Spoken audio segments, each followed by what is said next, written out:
ಇಂದು ಚಂದ್ರಗ್ರಹಣ ಮತ್ತು ಹೋಳಿ ಹಬ್ಬ. ಗ್ರಹಣದ ಸಮಯದಲ್ಲಿ ಈ ತಪ್ಪುಗಳನ್ನು ಮಾಡಿದರೆ ಸಂಕಷ್ಟ ತಪ್ಪಿದ್ದಲ್ಲ. ಈ 2026ನೇ ವರ್ಷದ ಮೊಟ್ಟಮೊದಲ ಚಂದ್ರಗ್ರಹಣ ಇಂದು ಸಂಭವಿಸಲಿದೆ. ಗ್ರಹಣಕ್ಕೆ ಸಂಬಂಧಿಸಿದಂತೆ ಅನೇಕರಲ್ಲಿ ಸಾಕಷ್ಟು ಅನಿಷ್ಟಗಳು ಮತ್ತು ಭಯಗಳಿವೆ. ಆದರೆ ಇಂದು ಸಂಭವಿಸುತ್ತಿರುವ ಚಂದ್ರಗ್ರಹಣದ ಸಮಯದಲ್ಲಿ ಎಂತಹ ವಿಧಿವಿಧಾನಗಳನ್ನು ಪಾಲಿಸಬೇಕು ಮತ್ತು ಮಾಡಬಾರದ ತಪ್ಪುಗಳ ಬಗ್ಗೆ ಸಂಕ್ಷಿಪ್ತವಾಗಿ ತಿಳಿಯೋಣ. ಹಾಗೆಯೇ ಇಂದು ಹೋಳಿ ಹಬ್ಬವೂ ಇದೆ. ಆದರೆ ಇಂದು ಚಂದ್ರಗ್ರಹಣವಿರುವುದರಿಂದ ನಾಳೆ ಹೋಳಿ ಹಬ್ಬವನ್ನು ಆಚರಿಸಬೇಕೆಂದು ಪಂಡಿತರು ಸೂಚಿಸುತ್ತಿದ್ದಾರೆ.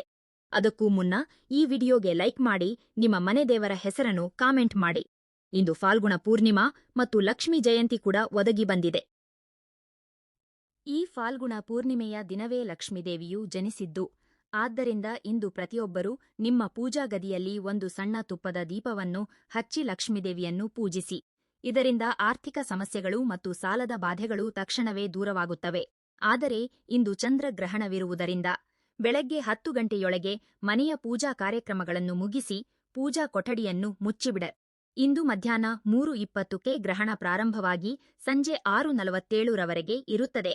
ಆದರೆ ಸಂಜೆ 6:20ರಿಂದ 6:47ರ ಮಧ್ಯೆ ನಮಗೆ ಚಂದ್ರಗ್ರಹಣ ಕಾಣಿಸುತ್ತದೆ. ಹಾಗಾಗಿ ಈ ಸಮಯದಲ್ಲಿ ಜಾಗರೂಕರಾಗಿದ್ದರೆ ಸಾಕು. ಆದರೆ ಗ್ರಹಣಕ್ಕೂ ಮುನ್ನ ಸೂತಕ ಕಾಲವಿರುವುದರಿಂದ ಮಧ್ಯಾಹ್ನ 12 ಗಂಟೆಯೊಳಗೆ ಪ್ರತಿಯೊಬ್ಬರೂ ಆಹಾರ ಸೇವಿಸಬೇಕು. ಸಾಮಾನ್ಯವಾಗಿ ಗ್ರಹಣದ ಸಮಯದಲ್ಲಿ ಭೂಮಿಯ ಮೇಲೆ ವಿಕಿರಣ ಹೆಚ್ಚಾಗಿರುತ್ತದೆ. ಇದು ಚಂದ್ರಗ್ರಹಣವಾದ್ದರಿಂದ ವಿಕಿರಣದ ಪ್ರಭಾವ ಅಷ್ಟಾಗಿ ಇರುವುದಿಲ್ಲ.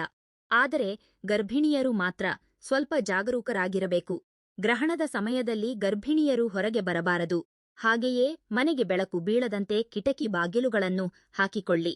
ಇನ್ನು ಈ ಚಂದ್ರಗ್ರಹಣದ ದಿನ ಪ್ರತಿಯೊಬ್ಬರೂ ಪಟ್ಟು ಸ್ನಾನ ಮತ್ತು ಬಿಡುಪು ಸ್ನಾನ ಮಾಡಬೇಕು. ಗ್ರಹಣ ಆರಂಭಕ್ಕೂ ಮುನ್ನ ಮಾಡುವ ಸ್ನಾನಪಟ್ಟು ಸ್ನಾನ್ ಗ್ರಹಣ ಮುಗಿದ ನಂತರ ಮಾಡುವುದು ಬಿಡುಪು ಸ್ನಾನ್. ಇಂದು ಚಂದ್ರಗ್ರಹಣ ಆರಂಭವಾಗುವ ಮುನ್ನ, ಅಂದರೆ ಮಧ್ಯಾಹ್ನ 3 ಗಂಟೆಯ ಸಮಯದಲ್ಲಿ ಸ್ನಾನ ಮಾಡಿ. ಹಾಗೆಯೇ ಇಂದು ಸಂಜೆ ಗ್ರಹಣ ಮುಗಿದ ನಂತರ, ಅಂದರೆ ಸಂಜೆ 6:50ರ ನಂತರ ಬಿಡುಪು ಸ್ನಾನ ಮಾಡಿದರೆ ಸಾಕು. ಒಂದು ವೇಳೆ 2 ಬಾರಿ ಸ್ನಾನ ಮಾಡಲು ಸಾಧ್ಯವಾಗದವರು ಗ್ರಹಣ ಮುಗಿದ ನಂತರ ಸ್ನಾನ ಮಾಡಿ. ಸ್ನಾನ ಮಾಡುವಾಗ ನೀರಿನಲ್ಲಿ ಸ್ವಲ್ಪ ಕಲ್ಲುಪ್ಪನ್ನು ಹಾಕಿಕೊಂಡು ಸ್ನಾನ ಮಾಡಿ. ಇದರಿಂದ ಶರೀರದಲ್ಲಿರುವ ನಕಾರಾತ್ಮಕ ಶಕ್ತಿ ದೂರವಾಗುತ್ತದೆ. ಇನ್ನು ಈ ದಿನ ಆಹಾರದ ವಿಷಯದಲ್ಲಿ ಬಹಳ ಜಾಗರೂಕರಾಗಿರಬೇಕು.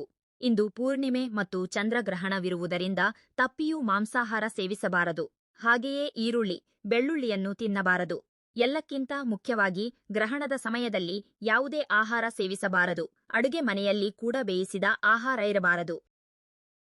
ಆದ್ದರಿಂದ ಗ್ರಹಣಕ್ಕೂ ಮುನ್ನವೇ ಮನೆಯಲ್ಲಿರುವ ಆಹಾರವನ್ನು ಸೇವಿಸಿಬಿಡಿ. ನಿಮ್ಮ ಮನೆಯಲ್ಲಿ ಸಂಗ್ರಹಿಸಿಟ್ಟಿರುವ ಉಪ್ಪಿನಕಾಯಿ, ಧಾನ್ಯಗಳು, ಹುಣಸೆಹಣ್ಣು, ಉಪ್ಪು, ಖಾರ ಮುಂತಾದವುಗಳ ಮೇಲೆ ದರ್ಬೆಯನ್ನು ಹಾಕಿಡಿ. ದರ್ಬೆ ಲಭ್ಯವಿಲ್ಲದಿದ್ದರೆ ತುಳಸಿ ದಳಗಳನ್ನು ಹಾಕಿ ಗ್ರಹಣ ಮುಗಿದ ನಂತರ ಆ ದರ್ಬೆಯನ್ನು ತೆಗೆದು ಯಾರೂ ತುಳಿಯದ ಜಾಗದಲ್ಲಿ ಹಾಕಿ. ಈ ದಿನ ಬೆಳಗ್ಗಿನಿಂದಲೇ ದೇವಸ್ಥಾನಗಳನ್ನು ಮುಚ್ಚಿರುತ್ತಾರೆ. ಹಾಗಾಗಿ ಬೆಳಗ್ಗೆ 10 ಗಂಟೆಯ ನಂತರ ಯಾವುದೇ ಪೂಜೆ ಮಾಡಬೇಡಿ. ನಿಮ್ಮ ಪೂಜಾ ಮಂದಿರ ಮತ್ತು ತುಳಸಿ ಕಟ್ಟೆಯನ್ನು ಮುಚ್ಚಿಡಿ. ಪೂಜಾ ಕೊಠಡಿಗೆ ಬಾಗಿಲು ಇಲ್ಲದಿದ್ದರೆ ಬಟ್ಟೆಯಿಂದ ಮುಚ್ಚಿ. ಸಂಜೆ ತುಳಸಿ ಕಟ್ಟೆಯ ಮೇಲೆ ಚಂದ್ರನ ಕಿರಣಗಳು ಬೀಳದಂತೆ ಜಾಗ್ರತೆ ವಹಿಸಿ. ಗ್ರಹಣದ ಸಮಯದಲ್ಲಿ ಪೂಜೆ ಮಾಡಬಾರದು. ಆದರೆ ದೈವ ಮಂತ್ರಗಳನ್ನು ಜಪಿಸಿದರೆ ಶುಭ ಫಲಗಳು ಸಿಗುತ್ತವೆ. ಇಷ್ಟ ದೈವವನ್ನು ಸ್ಮರಿಸುತ್ತಾ ಮಂತ್ರಗಳನ್ನು ಪಠಿಸಿದರೆ ಎಂತಹ ಕಷ್ಟವಾದರೂ ದೂರವಾಗುತ್ತದೆ. ಗ್ರಹಣದ ಸಮಯದಲ್ಲಿ ಯಾರೂ ಹೊರಗೆ ಬರಬಾರದು. ಮುಖ್ಯವಾಗಿ ಸಿಂಹ ರಾಶಿಯಲ್ಲಿ ಗ್ರಹಣ ಸಂಭವಿಸುತ್ತಿರುವುದರಿಂದ ಸಿಂಹ ರಾಶಿಯವರು ಈ ಗ್ರಹಣವನ್ನು ನೋಡಬಾರದು. ಮನೆಗೆ ಬೆಳಕು ಬರದಂತೆ ಬಾಗಿಲುಗಳನ್ನು ಹಾಕಿಕೊಳ್ಳುವುದು ಉತ್ತಮ. ಸಂಜೆ ಗ್ರಹಣ ಮುಗಿದ ನಂತರ, ಅಂದರೆ 7 ಗಂಟೆಯ ನಂತರ ಮನೆಯ ಪ್ರತಿಯೊಬ್ಬರೂ ಖಂಡಿತವಾಗಿ ಸ್ನಾನ ಮಾಡಿ. ನಂತರ ಇಡೀ ಮನೆಯನ್ನು ಉಪ್ಪು ನೀರಿನಿಂದ ಶುದ್ಧಿ ಮಾಡಿ. ಮನೆಯಲ್ಲಿ ಅರಿಶಿನ ನೀರನ್ನು ಪ್ರೋಕ್ಷಣೆ ಮಾಡಿ. ಈ ರೀತಿ ಮನೆಯನ್ನು ಶುದ್ಧೀಕರಿಸಿ ಪೂಜಾ ಕೋಣೆಯಲ್ಲಿ ಇರುವ ದೇವರ ವಿಗ್ರಹಗಳು ಮತ್ತು ಫೋಟೋಗಳನ್ನು ಒರೆಸಿ ಅರಿಶಿನ, ಕುಂಕುಮ ಹಚ್ಚಿ. ಇಂದು ಪೂರ್ಣಿಮೆಯಾದ್ದರಿಂದ ಸಂಜೆ ಪೂಜಾ ಗದಿಯನ್ನು ಶುಚಿಗೊಳಿಸಿ ದೀಪ ಹಚ್ಚುವುದು ಬಹಳ ಒಳ್ಳೆಯದು. ನಮ್ಮಲ್ಲಿ ಅನೇಕರು ಅಮಾವಾಸ್ಯೆ ಮತ್ತು ಪೂರ್ಣಿಮೆಯ ದಿನ ಮನೆಯ ಮುಂದೆ ಬೂದುಗುಂಬಳಕಾಯಿಯನ್ನು ಕಟ್ಟುತ್ತಾರೆ. ಆದರೆ ಗ್ರಹಣದ ಸಮಯದಲ್ಲಿ ಕುಂಬಳಕಾಯಿಯ ಶಕ್ತಿ ನಶಿಸುತ್ತದೆ. ಆದ್ದರಿಂದ ಗ್ರಹಣ ಮುಗಿದ ನಂತರ ಹಳೆಯ ಕುಂಬಳಕಾಯಿಯನ್ನು ತೆಗೆದು ಹೊಸದನ್ನು ಕಟ್ಟುವುದು ಶ್ರೇಯಸ್ಕರ. ಇಂದು ಫಾಲ್ಗುಣ ಪೂರ್ಣಿಮೆ ಮತ್ತು ಲಕ್ಷ್ಮೀ ಜಯಂತಿ ಕೂಡಿ ಬಂದಿರುವುದರಿಂದ ಕುಂಬಳಕಾಯಿ ಕಟ್ಟುವುದು ವಿಶೇಷ. ಬೂದು ಗುಂಬಳಕಾಯಿ ಕಟ್ಟಲು ಸಾಧ್ಯವಾಗದವರು ಒಂದು ದಾರಕ್ಕೆ ನಿಂಬೆಹಣ್ಣು ಮತ್ತು ಹಸಿಮೆಣಸಿನಕಾಯಿ ಕಟ್ಟಿ ಬಾಗಿಲಿಗೆ ಹಾಕಿಕೊಳ್ಳಿ. ಇದರಿಂದ ಮನೆಯ ನಕಾರಾತ್ಮಕ ಶಕ್ತಿ ದೂರವಾಗುತ್ತದೆ. ಗ್ರಹಣ ಮುಗಿದ ನಂತರ ಇಡೀ ಮನೆಗೆ ಸಾಂಬ್ರಾಣಿ ಧೂಪ ಹಾಕಿ. ಸಾಮಾನ್ಯ ದಿನಗಳಿಗಿಂತ ಗ್ರಹಣದ ಸಮಯದಲ್ಲಿ ಮಾಡುವ ಜಪಕ್ಕೆ 1,00,000 ಪಟ್ಟು ಅಧಿಕ ಫಲ ಸಿಗುತ್ತದೆ ಎಂದು ಶಾಸ್ತ್ರಗಳು ಹೇಳುತ್ತವೆ. ಮುಖ್ಯವಾಗಿ ಗರ್ಭಿಣಿಯರು ಮತ್ತು ಆರ್ಥಿಕ ಸಂಕಷ್ಟದಲ್ಲಿರುವವರು ಓಂ ಶ್ರೀ ಮಹಾಲಕ್ಷ್ಮೈ ನಮಃ ಸಿ ಎಂಬ ಮಂತ್ರವನ್ನು ಜಪಿಸಿ. ಇದರಿಂದ ದಾರಿದ್ರ್ಯ ದೂರವಾಗಿ ಐಶ್ವರ್ಯ ಸಿದ್ಧಿಸುತ್ತದೆ. ಅರ್ಧಕ್ಕೆ ನಿಂತ ಕೆಲಸಗಳು ಪೂರ್ಣಗೊಳ್ಳುತ್ತವೆ. ಮಾನಸಿಕ ಶಾಂತಿಗಾಗಿ ಓಂ ಹಂ ಹುನುತೆ ನಮಃ ಎಂಬ ಮಂತ್ರ ಜಪಿಸಿ. ಗ್ರಹಣದ ಸಮಯದಲ್ಲಿ ತರಕಾರಿ ಕತ್ತರಿಸಬಾರದು, ಚಾಕು ಅಥವಾ ಕತ್ತರಿಯನ್ನು ಮುಟ್ಟಬಾರದು. ಕಸಪೊರಕೆಯಿಂದ ಮನೆ ಗುಡಿಸಬಾರದು ಅಥವಾ ಮನೆಯ ಕಸವನ್ನು ಹೊರಗೆ ಹಾಕಬಾರದು. ಈ ಸಮಯದಲ್ಲಿ ಕೂದಲು ಅಥವಾ ಉಗುರು ಕತ್ತರಿಸಬೇಡಿ.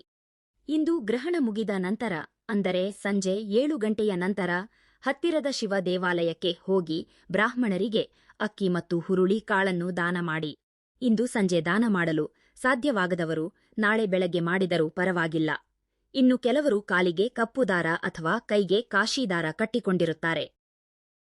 ಗ್ರಹಣ ಮುಗಿದ ನಂತರ ಅಂತಹ ದಾರಗಳನ್ನು ತೆಗೆದು ಹೊಸದನ್ನು ಕಟ್ಟಿಕೊಳ್ಳುವುದು ಉತ್ತಮ. ಈ ಚಂದ್ರಗ್ರಹಣದ ಪ್ರಭಾವ ಮುಖ್ಯವಾಗಿ 4 ರಾಶಿಗಳ ಮೇಲೆ ಇರುತ್ತದೆ: ಸಿಂಹ ರಾಶಿ, ವೃಷಭ ರಾಶಿ, ಮಕರ ರಾಶಿ ಮತ್ತು ಕನ್ಯಾ ರಾಶಿ. ಈ 4 ರಾಶಿಯವರಿಗೆ ಈ ತಿಂಗಳು ಸಣ್ಣಪುಟ್ಟ ಆರೋಗ್ಯ ಸಮಸ್ಯೆಗಳು ಮತ್ತು ಆರ್ಥಿಕ ಸಂಕಷ್ಟಗಳು ಕಾಡಬಹುದು.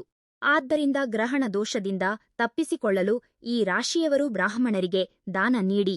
ಇಂದು ಫಾಲ್ಗುಣ ಪೂರ್ಣಿಮೆಯಾದ್ದರಿಂದ ಪ್ರತಿಯೊಬ್ಬರೂ ನಿಮ್ಮ ಮನೆಯ ಹೊಸ್ತಿಲ ಮುಂದೆ ಅಷ್ಟದಳಪದ್ನು ರಂಗೋಲಿಯನ್ನು ಹಾಕಿ. ಇದರಿಂದ ಮನೆಯೊಳಗೆ ಲಕ್ಷ್ಮೀದೇವಿ ಪ್ರವೇಶಿಸುತ್ತಾಳೆ.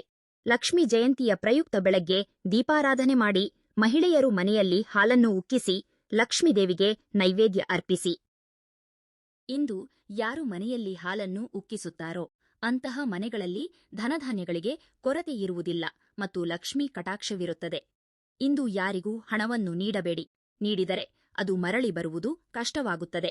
ಇಂದು ತಪ್ಪಿಯೂ ದೂರದ ಪ್ರಯಾಣ ಮಾಡಬೇಡಿ. ಗ್ರಹಣದ ಸಮಯದಲ್ಲಿ ಸಣ್ಣ ಮಕ್ಕಳನ್ನು ಹೊರಗೆ ಕಳುಹಿಸಬೇಡಿ. ಹಾನಿಕಾರಕ ಕಿರಣಗಳಿಂದ ಆರೋಗ್ಯ ಸಮಸ್ಯೆಗಳು ಉಂಟಾಗಬಹುದು. ಗ್ರಹಣದ ಸಮಯದಲ್ಲಿ ಮಕ್ಕಳಿಗೆ ಆಹಾರ ನೀಡಬೇಡಿ. ಒಂದು ವೇಳೆ ಹಸಿವು ತಡೆಯಲಾಗದ ಮಕ್ಕಳಿಗೆ ನೀಡುವ ಆಹಾರದ ಮೇಲೆ ಗ್ರಹಣಕ್ಕೂ ಮುನ್ನವೇ ದರ್ಬೆಯನ್ನು ಹಾಕಿಡಿ. ಅಂತಹ ಆಹಾರವನ್ನು ಮಾತ್ರ ನೀಡಬಹುದು. ಗ್ರಹಣದ ಸಮಯದಲ್ಲಿ ಟಿವಿ ಮತ್ತು ಮೊಬೈಲ್ ಫೋನ್ಗಳನ್ನು ಹೆಚ್ಚಾಗಿ ಬಳಸಬೇಡಿ. ಏಕೆಂದರೆ ಈ ಸಮಯದಲ್ಲಿ ವಿಕಿರಣ ಹೆಚ್ಚಿರುವುದರಿಂದ ಮಾನಸಿಕ ಒತ್ತಡ ಉಂಟಾಗಬಹುದು. ಗ್ರಹಣ ಮುಗಿದ ನಂತರ ಮಕ್ಕಳಿಗೆ ಒಣಮೆಣಸಿನಕಾಯಿಯಿಂದ ದೃಷ್ಟಿ ತೆಗೆಯಿರಿ. ಇದರಿಂದ ದೃಷ್ಟಿ ದೋಷಗಳು ನಿವಾರಣೆಯಾಗುತ್ತವೆ. ಗ್ರಹಣ ಮುಗಿದ ಮರುದಿನ ಅಂದರೆ ನಾಳೆ ಬೆಳಗ್ಗೆ ಶಿವನ ದೇವಸ್ಥಾನಕ್ಕೆ ಹೋಗಿ ಹಸುವಿನ ಹಾಲಿನಿಂದ ಅಭಿಷೇಕ ಮಾಡಿಸಿ. ಹಾಲಿನ ಅಭಿಷೇಕದಿಂದ ಗ್ರಹ ದೋಷಗಳು ದೂರವಾಗುತ್ತವೆ. ಅಭಿಷೇಕ ಮಾಡಲು ಸಾಧ್ಯವಾಗದವರು ಶಿವ ಪಂಚಾಕ್ಷರಿ ಮಂತ್ರವನ್ನು ಜಪಿಸಿ. ನಾಳೆ ಬುಧವಾರ ಹೋಳಿ ಹಬ್ಬವನ್ನು ಆಚರಿಸಬೇಕೆಂದು ವೇದ ಪಂಡಿತರು ತಿಳಿಸಿದ್ದಾರೆ. ಈ ಮಾಹಿತಿ ನಿಮಗೆ ಇಷ್ಟವಾಗಿದ್ದರೆ ವಿಡಿಯೋವನ್ನು ಲೈಕ್ ಮಾಡಿ ಮತ್ತು ನಿಮ್ಮ ಆತ್ಮೀಯರೊಂದಿಗೆ ಶೇರ್ ಮಾಡಿ. ಇಂತಹ ಇನ್ನಷ್ಟು ದೈವಿಕ ಮಾಹಿತಿಗಾಗಿ ನಮ್ಮ ಚಾನೆಲ್ ಅನ್ನು ಸಬ್ಸ್ಕ್ರೈಬ್ ಮಾಡಿಕೊಳ್ಳಿ. ಎಲ್ಲರಿಗೂ ಆ ಭಗವಂತ ಒಳ್ಳೆಯದು ಮಾಡಲಿ. ಧನ್ಯವಾದಗಳು.